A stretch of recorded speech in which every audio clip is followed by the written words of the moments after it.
A hablar con el director nacional de educación, con Gabriel Quirici, a quien ya le damos la bienvenida. Gabriel, muchas gracias por acompañarnos.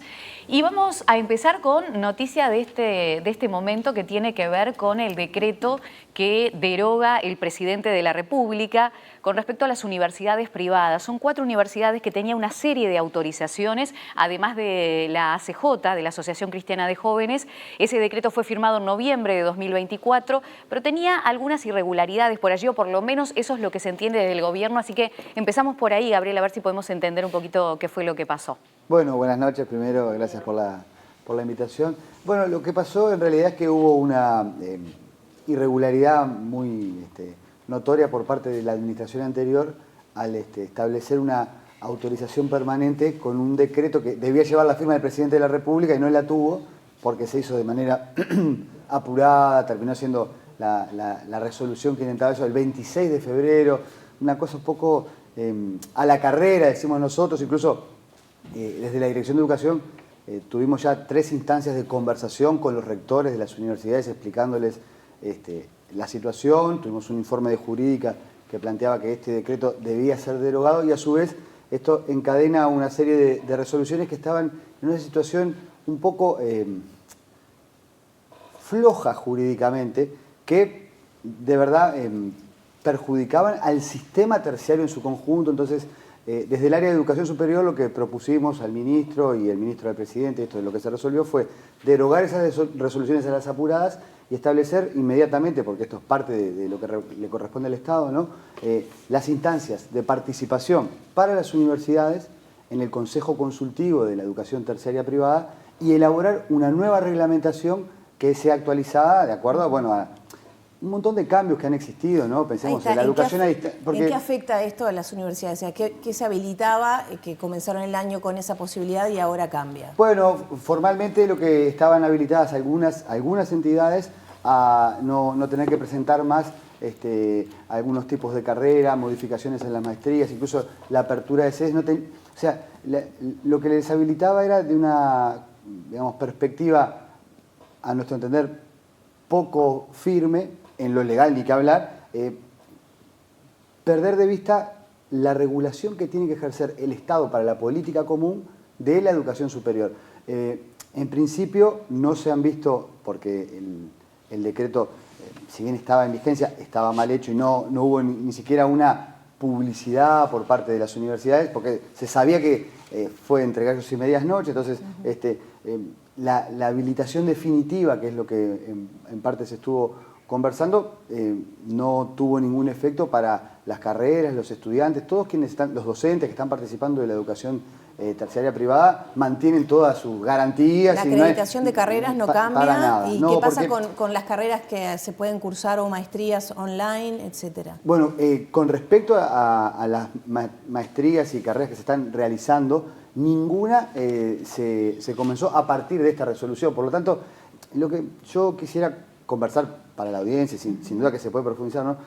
La resolución lo que tiene como objetivo es proponer un sistema de educación terciaria nacional, porque el rol del MEC es cuidar la educación en su conjunto, en donde las bases legales sean firmes, claras y sólidas para todos los actores, incluyendo a las privadas.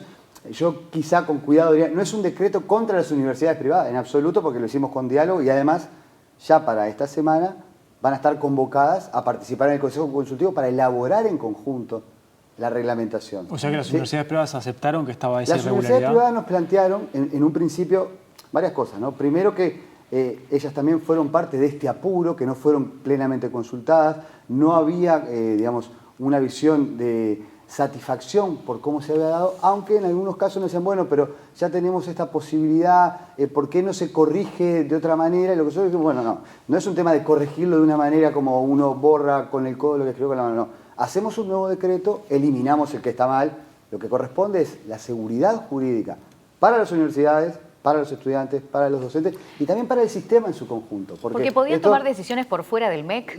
No, la habilitación definitiva en algunos casos sí. Ajá. Entonces, esto nosotros consideramos, y también me parece muy importante tenerlo en cuenta, ¿no?, que hay instituciones privadas que son, bueno, de un porte histórico muy valioso para el país. A comienzo del mandato, bueno, me tocó acompañarlo y a otros ministros, estuvimos con el presidente en los 40 años de la Universidad Católica, ¿no? Una institución muy importante del Uruguay.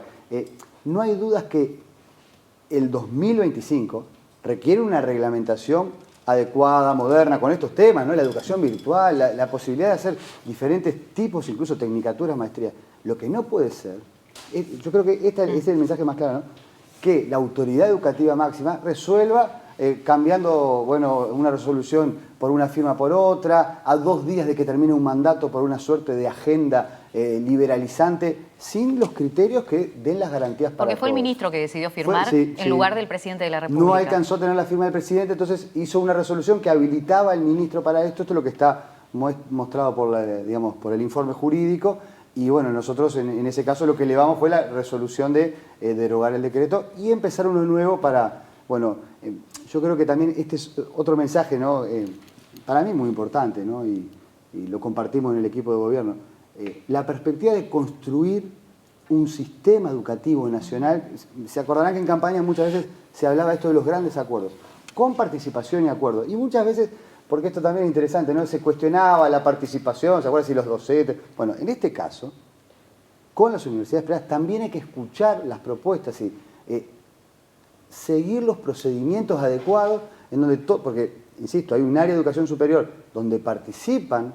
¿Y qué rol va a jugar en esa participación la Universidad de la República? Que Exactamente. muchas veces se señala que se opone al avance de las universidades privadas también. Bueno, en este caso, la Universidad de la República integra los consejos consultivos, tiene una vasta experiencia en la elaboración de carreras, en la continuidad de posgrados, áreas de investigación, y es un complemento muy importante para tener en cuenta, bueno, retomo que es una anécdota histórica también, ¿no?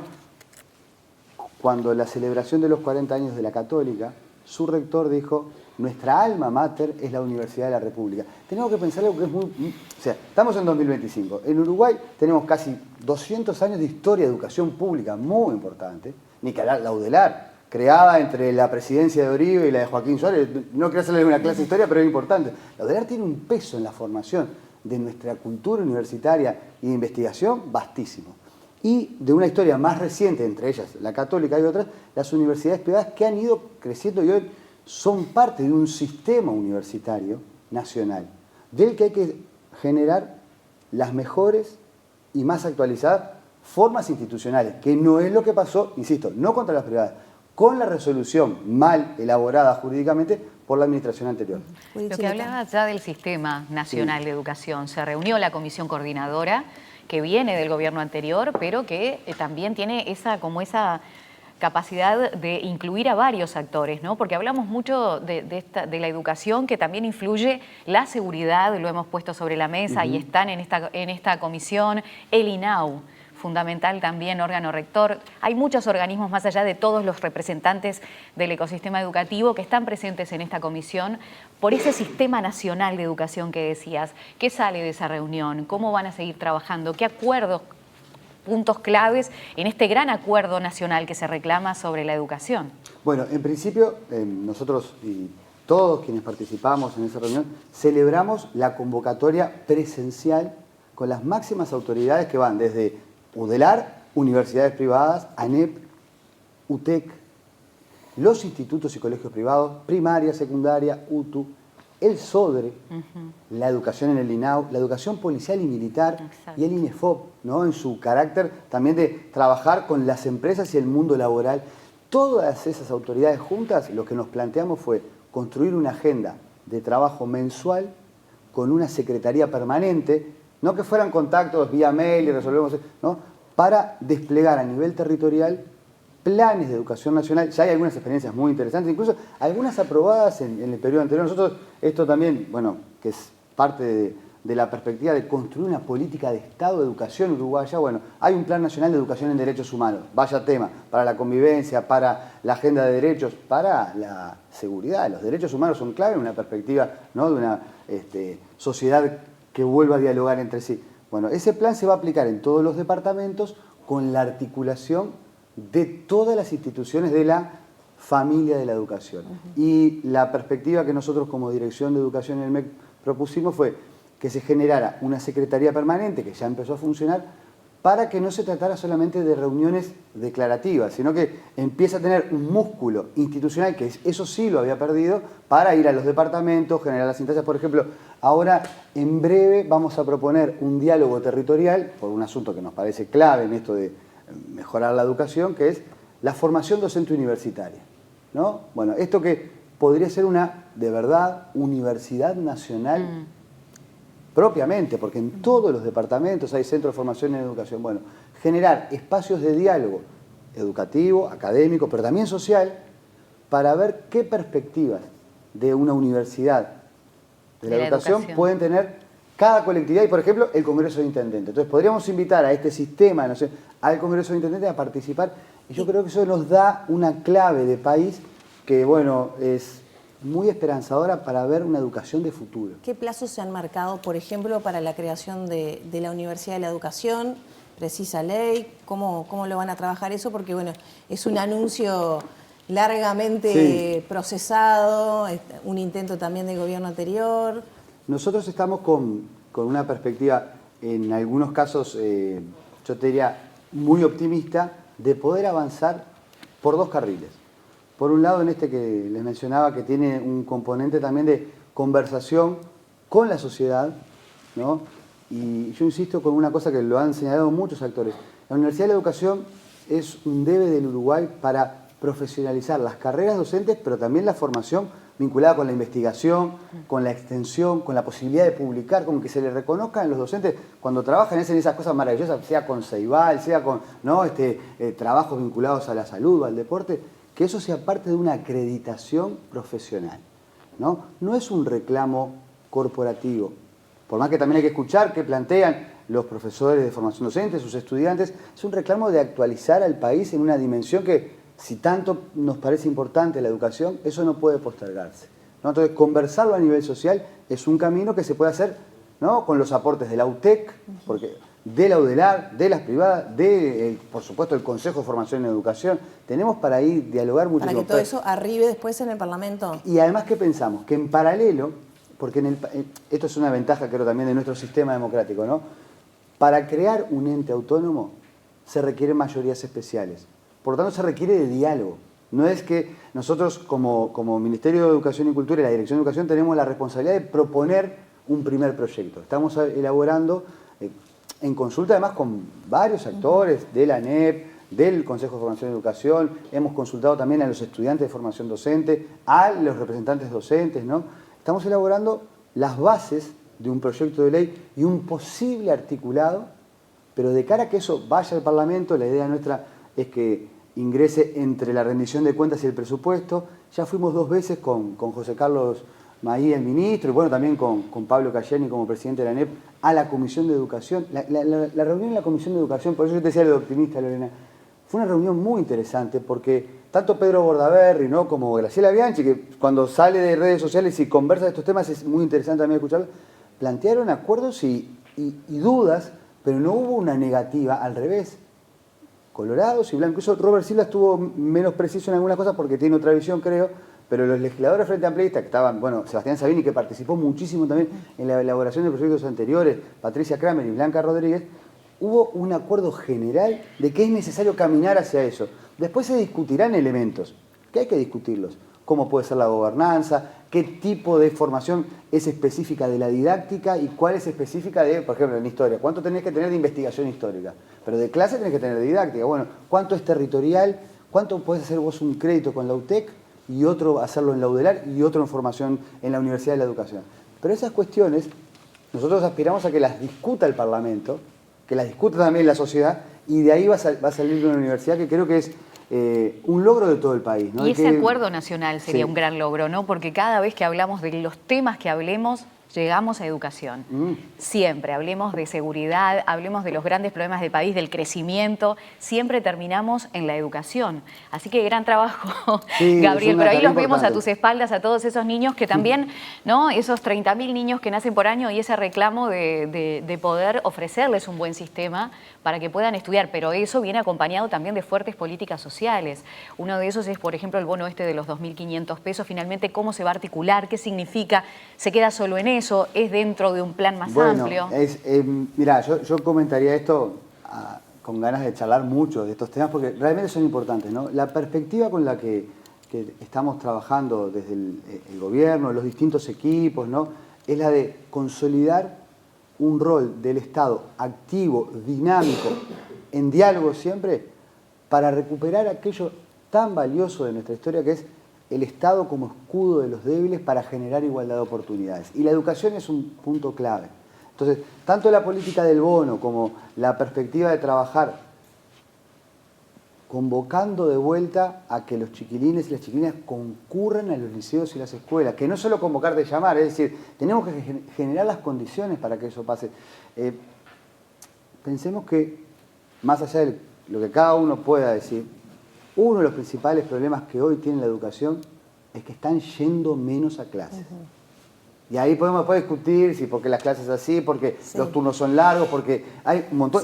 Pero lo que no podemos dejar de hacer nosotros como gobierno es garantizar que la base material no sea un impedimento.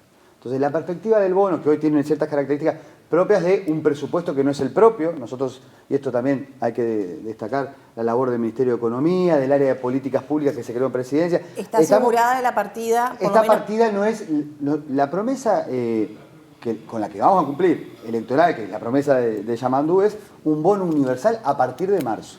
Pero se ha buscado un espacio fiscal para ahora, incluso que viene el invierno, ayudar a alguna. Se está estudiando el detalle, lo va a dar a conocer el presidente, en qué zonas y en qué escuelas, pero va a ser una partida importante. Pero también estamos pensando, por eso digo que es un sistema más grande. 100.000 niños aproximadamente, sí, hoy veía algunas cifras, pueden llegar incluso a ser 110.000, un poco más. ¿Cuánto es una partida importante aproximadamente? La partida importante, ¿en qué sentido decís? ¿Y cuánta plata?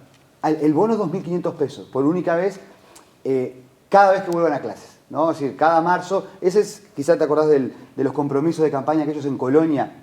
No sé, sí, pero sería anual entonces. El bono es anual, pero por eso digo lo de el rol y la responsabilidad. Hubo un esfuerzo, tanto del MEC como de Presidencia, como de ANEP, y nosotros ahí jugamos un rol de articular y conocer, de buscar si había espacio fiscal para ya ayudar ahora. Y al mismo tiempo, que esto también me parece muy importante, ¿no?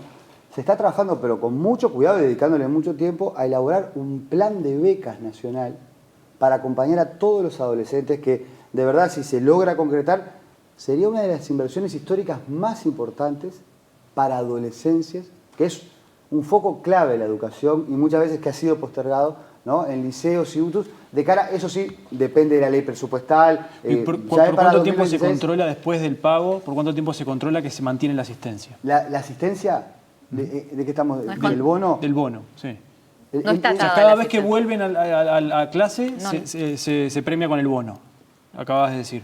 No, todos los marzo, todos los años. El bono es así, el bono es lo que está previsto, ¿no? Una vez por año, cuando comienzan los cursos, se da en marzo un bono a todos los niños de 3 a 11 años que concurren a la educación pública. ¿Ah? En este caso hay una expectativa de lograr para el retorno de las vacaciones en un segmento de las zonas más vulnerables un adelanto de eso, como también forma de ser consistentes con una perspectiva que no es la de pasarle la lista, es la de invitarlos a venir. No es que si no va no le pasa, sino porque hay un tema que es social, pero que también es la historia de la educación uruguaya. Nosotros queremos que las y los chiquilines estén en las escuelas. Y lo que decía las becas, que estén en los liceos y las UTUS, tenemos que terminen, pero que puedan terminar no porque hay una exigencia a la fuerza, sino porque se entiende que la sociedad también tiene que ser responsable en contribuir a que no haya una traba económica para que sigan estudiando. Y esto, bueno, me parece que es una perspectiva de mediano aliento, porque ahora esto es un primer paso y con la ley presupuestal se puede diseñar de manera más clara y hay equipos de trabajo verdaderamente, bueno, no solo comprometidos, sino muy capacitados con las cuestiones estadísticas, con las cuestiones informáticas. Incluso, bueno, en el Plan Nacional de Becas está la perspectiva de que Ceibal acompañe, no solo con su información tan importante, que sabe mucho de robótica y de informática, eso es clave porque estos sistemas, estamos hablando de 70.000 becas, no es una cosa muy fuerte, sino también de generar tutorías con inteligencia artificial, ahora que está en debate todo esto. Bueno, la inteligencia artificial puede tener muchos usos positivos y estas tutorías, ¿no? Serían también porque te vi ahí serio con la asistencia. También la idea no es que vayan solos, sino que tengan tiempo para estudiar, acompañamiento para que el tiempo que estén hagan cosas que sean verdaderamente productivas, dinámicas, que para ellos también... Es decir, hay un tema con el sentido de pertenencia en lo educativo. Tenemos que cerrar, pero ¿no? lo que iba es que todo eso exige un control, porque si vos no controlás no sabés qué pasa con ese niño. Entonces, si querés mantener la asiduidad de la presencia en clase, hay que controlar de alguna forma. Esa era mi pregunta, intentaba hacer esa. ¿Cómo se hace el control posterior para saber que el objetivo de la herramienta económica se cumple? Pero lo que pasa es que yo creo que esta es una discusión de cómo se ha discutido educación. Nosotros no queremos dar el bono para pasar la lista. El compromiso es dar el bono porque corresponde que las niñas y los niños tengan un complemento económico para que eso no sea un problema para ir. Ahora, no tenemos ningún problema en controlar y pasar la lista porque el sistema Burí funciona muy bien y sabemos quiénes van. Justamente capaz que vieron el último indicador cuando se presentó el monitor educativo. Sí, el problema es que están yendo sin bono. Entonces, nosotros con el bono lo que vamos a generar es... sobre todo yo quiero recuperar esta idea de la sensibilidad que tenemos que tener como sociedad para que quienes están en peores condiciones no tengan la mala económica para no poder ir a la escuela. Muchas gracias. Por El nada. director nacional de educación, Gabriel Cuirichi, obviamente el tiempo Ay, voló. vamos a hablar. Y Sí, Nos son quedaron temazos. muchas preguntas. Sí, hay muchas cuestiones también, a ver, con esto de la inteligencia artificial y demás, para avanzar. Muchísimas gracias y va a haber instancias y siempre la invitación está hecha para seguir aquí en Noticias 5 dialogando de estos temas. Nosotros